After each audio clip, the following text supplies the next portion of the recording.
તારીખ છે 28 ફેબ્રુઆરી, મતલબ આજે શું છે? વિજ્ઞાન દિવસ. બરાબર. વિજ્ઞાન દિવસ આપણે શા માટે ઉજવીએ છીએ કોઈ ખબર ખરી? નહીં? તો 28 ફેબ્રુઆરી એટલે કે રાષ્ટ્રીય વિજ્ઞાન દિવસ.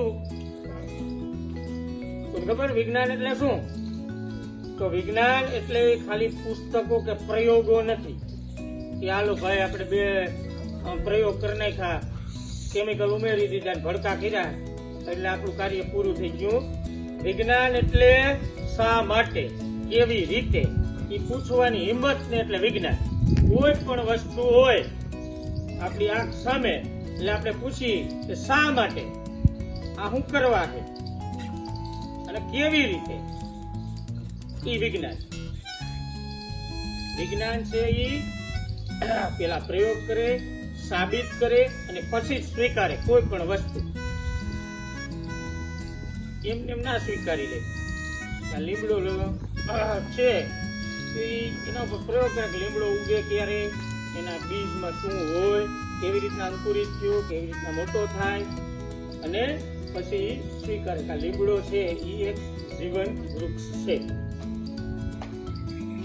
વિજ્ઞાન એટલે શા માટે અને કેવી રીતે, એ પ્રશ્ન પૂછવાની હિંમત એટલે વિજ્ઞાન.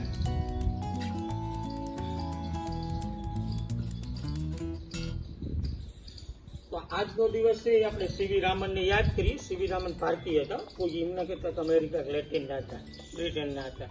સીવી રામન છે એ ભારતના જ હતા આપણા.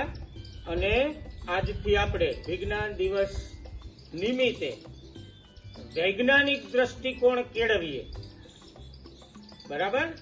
વૈજ્ઞાનિક દ્રષ્ટિકોણ કેળવવું એટલે અંધશ્રદ્ધાથી દૂર રહેવું. કોઈ આપણે કે આપણા પાછળના લીમડામાં ભૂત થાય તો સ્વીકારી નહીં લેવાનું કે ભૂત થયું, એને સાબિત કરવાનું વૈજ્ઞાનિક દ્રષ્ટિકોણથી, વૈજ્ઞાનિક અભિગમથી કે ભાઈ અહીંયા ભૂત થાય તો તમે એને જોયું, નજરો નજર કોણે જોયું, ક્યારે જોયું, કેવું હતું, એ સાબિત કરવું એટલે વિજ્ઞાન. કોઈ પણ પ્રયોગ વિજ્ઞાન છે, પેલા પ્રયોગ કરે કોઈ પણ વસ્તુ પર, પછી સાબિતી આપે અને પછી જ સ્વીકારે કે આ વસ્તુ બરાબર છે કે નથી. જો એ પ્રયોગમાં નિષ્ફળ જાય તો એ પ્રમાણે સાબિત કરે કે ભાઈ આ વસ્તુ ખોટી છે, આ વસ્તુ સાચી છે.